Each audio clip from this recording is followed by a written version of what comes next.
Hi, എല്ലാവർക്കും kitchen ഡയറീസിലേക്ക് സ്വാഗതം. ഇന്ന് ഞാൻ തയ്യാറാക്കാൻ പോകുന്നത് ഒരു സ്പെഷ്യൽ സ്നാക്കാണ്.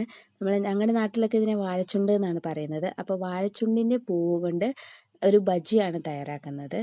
അപ്പോൾ നമ്മളെല്ലാവരും അത് തേൻ കുടിക്കാൻ വേണ്ടി മാത്രമായിട്ടല്ല ഉപയോഗിക്കുന്നത്. അത് കഴിഞ്ഞതിന് ശേഷം അത് കളയാറല്ല ചെയ്യുന്നത്. അപ്പോൾ നിങ്ങൾ ഇതുപോലൊരു ബജി തയ്യാറാക്കി നോക്കുമോ, കിടിലനായിരിക്കും. അപ്പോൾ ഞാനിതെല്ലാം കൂടെ പൂവെല്ലാം കൂടെ ഒരു പാത്രത്തിലേക്ക് എടുത്ത് വെച്ചിട്ടുണ്ട്. അപ്പോൾ ഒത്തിരി ഉള്ളിലോട്ടുള്ള പൂവുകൾ എടുക്കേണ്ട ആവശ്യമില്ല. എന്നിട്ട് ഇതിലെ നടുവിലത്തെ ഈ ഒരു സാധനം ഉണ്ടല്ലോ, അത് പറിച്ച് കളയണേ. അല്ലെങ്കിൽ ഇത് നമ്മൾ വറുത്ത് കഴിക്കുന്ന സമയത്ത് നമ്മുടെ നാര് വായിൽപ്പെട്ട എങ്ങനെ ഉണ്ടാവും, ആ ഒരു അവസ്ഥയാണ് ഇതിനുണ്ടാവുക. അപ്പോൾ ഇതുപോലെ തന്നെ ഈ നടുവിൽ ഒറ്റപ്പെട്ട് നിൽക്കുന്ന ഒരു സാധനമുണ്ട്. ഈ സാധനം മാത്രം നമ്മളൊന്ന് എടുത്ത് കളയണം എല്ലാത്തിൻ്റെയും. അപ്പോൾ ഇതുപോലെ ഞാൻ എല്ലാത്തിൻ്റെയും എടുത്ത് കളഞ്ഞിട്ടുണ്ട്. അപ്പോൾ നമുക്കിത് ഒരു പാത്രത്തിലേക്ക് ഇട്ടിട്ട് ഇത് നിറച്ചും വെള്ളം ഒഴിച്ചൊന്ന് വെക്കണം. അല്ലെങ്കിൽ ഇതിനിങ്ങനെ കറ ചുവയ്ക്കാനുള്ള സാധ്യതയുണ്ട്. അതുകൊണ്ടാണ് ഇങ്ങനെ ചെയ്യുന്നത്. കുറച്ച് സമയം ഒന്ന് വെള്ളത്തിൽ വയ്ക്കാം. ഈ ഒരു സമയം കൊണ്ട് നമുക്ക് അതിന് മാവ് തയ്യാറാക്കാം. ഇതിനായിട്ട് ഞാനിവിടെ 1/2 കപ്പ് കടലമാവ് എടുക്കുന്നുണ്ട്. ഏകദേശം 1/2 കപ്പിൻ്റെ അടുത്ത് അരിപ്പൊടി എടുക്കുന്നുണ്ട്. 1/2 കപ്പ് അല്ലെങ്കിൽ ഫുൾ 1/2 കപ്പ് എടുത്തോളൂ, കുഴപ്പമില്ല. 1 ടീസ്പൂൺ മുളക് പൊടി അവരവരുടെ എരിവിനനുസരിച്ച് ചേർക്കുക. 1 നുള്ള് മഞ്ഞൾപ്പൊടി, 1/2 ടീസ്പൂൺ ഗരം മസാല, 2 നുള്ള് കായപ്പൊടി,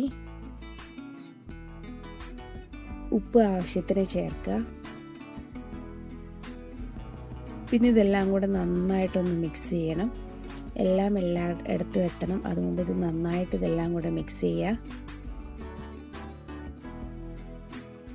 ഇനി ഇതിലേക്ക് ആവശ്യമായിട്ടുള്ള വെള്ളം കൂടെ ചേർക്കണം. അപ്പോൾ നമ്മൾ ആദ്യം കുറച്ച് വെള്ളം ഒഴിച്ചിട്ട് മിക്സ് ചെയ്തെടുത്താൽ മതി.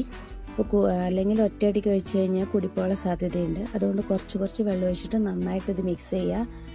ഈ ഒരു സ്നാക്ക് പൊതുവേ തമിഴ്നാട്ടിലാണ് ഞാൻ കണ്ടിട്ടുള്ളത്. എൻ്റെ ഒരു ഫ്രണ്ട്, തമിഴ്നാട്ടിലുള്ള ഒരു ഫ്രണ്ട് എനിക്ക് പറഞ്ഞു തന്നാണ് ഈ റെസിപ്പി. ഇങ്ങനെ വലിയ റെസ്റ്റോറൻറ്റിലൊക്കെ പോകുമ്പോൾ സ്നാക്കായിട്ട് കൊടുക്കുന്നതൊക്കെയാണിത്. അല്ലെങ്കിൽ സ്റ്റാർട്ടറായിട്ട് വരെ യൂസ് ചെയ്യുന്നൊരു സ്നാക്കാണിത്. അപ്പോൾ എല്ലാവരും ഒന്ന് ട്രൈ ചെയ്ത് നോക്കണേ. ഇതിലേക്ക് കട്ടയൊന്നും വരാത്ത രീതിയിൽ നന്നായിട്ട് ഇത് മിക്സ് ചെയ്തെടുക്കുക. അപ്പോൾ ഈ ഒരു കൺസിസ്റ്റൻസിയാണ് ഇതിലേക്ക് വേണ്ടത്. അപ്പോൾ ഒത്തിരി ലൂസായി പോകാനും പാടില്ല, എന്നാൽ ഒത്തിരി കട്ട പിടിച്ചിരിക്കാനും പാടില്ല. ഇതിലേക്ക് ഞാനൊരു 2 നുള്ള് ബേക്കിംഗ് സോഡയും കൂടെ ചേർക്കുന്നുണ്ട്. അപ്പോൾ നമ്മുടെ എടുക്കുമ്പോഴത്തേനും വറുത്ത് കോരുമ്പോഴത്തേനും നന്നായിട്ട് വീർത്തിരിക്കാൻ വേണ്ടിയിട്ടാണ് ചേർക്കുന്നത്.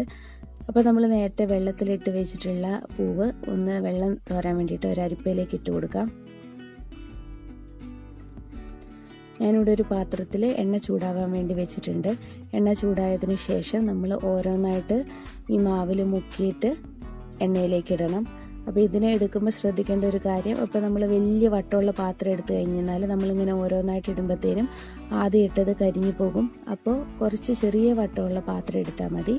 അങ്ങനെ ആകുമ്പോഴത്തേനും നമുക്ക് 2-3 പ്രാവശ്യം ആയാലും പെട്ടെന്ന് ഉണ്ടാക്കിയെടുക്കാൻ പറ്റും. അപ്പോൾ എളുപ്പത്തിന് വേണമെങ്കിൽ കുറച്ച് അതിനകത്തേക്ക് ഇട്ടോളൂ. എന്നിട്ട് ഓരോന്നായിട്ട് എടുത്തിട്ടാൽ മതി.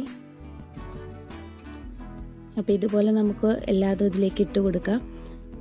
അപ്പോൾ നിങ്ങൾ ഇതുവരെ ചാനൽ സബ്സ്ക്രൈബ് ചെയ്യാത്തവരാണെങ്കിൽ സബ്സ്ക്രൈബ് ചെയ്യണം കേട്ടോ. വീഡിയോ ഇഷ്ടമായെങ്കിൽ സബ്സ്ക്രൈബ് ചെയ്യണം, ലൈക്ക് ചെയ്യാനൊന്നും മറക്കല്ലേ. അപ്പോൾ ഇതൊന്ന് ഇടയ്ക്ക് ഇളക്കി കൊടുക്കുക. പിന്നെ നല്ലൊരു ഗോൾഡൻ ബ്രൗൺ കളർ ആകുമ്പോഴത്തേനും നമുക്ക് ഇതിൽ നിന്നും കോരി മാറ്റാവുന്നതാണ്. ഇപ്പം നല്ലൊരു കളറൊക്കെ ആയിട്ടുണ്ട്. അപ്പോൾ നമുക്കിതിൽ നിന്ന് കോരി മാറ്റാം. അപ്പോൾ നമ്മുടെ എല്ലാം ഇവിടെ റെഡി ആയിട്ടുണ്ട്. വളരെ ടേസ്റ്റിയുള്ള സ്നാക്കാണ്. നിങ്ങൾ ഇതുപോലെ എൻ്റെ എന്തെങ്കിലും ട്രൈ ചെയ്യുന്നുണ്ടെങ്കിൽ എൻ്റെ മെയിൽ ഐ ഡിയിലേക്ക് ഫോട്ടോ അയച്ചു തരിക. ഒത്തിരി വ്യൂസ് കിട്ടിയ അമൃതം പൊടിയും കൊണ്ടുള്ള അവലോസ് പൊടിയാണ്. അപ്പോൾ ട്രൈ ചെയ്യാത്തവരുണ്ടെങ്കിൽ ട്രൈ ചെയ്യണേ. നിങ്ങൾക്ക് എൻ്റെ വീഡിയോ ഇഷ്ടമായെങ്കിൽ ലൈക്ക് ചെയ്യാൻ മറക്കല്ലേ. Thanks for watching.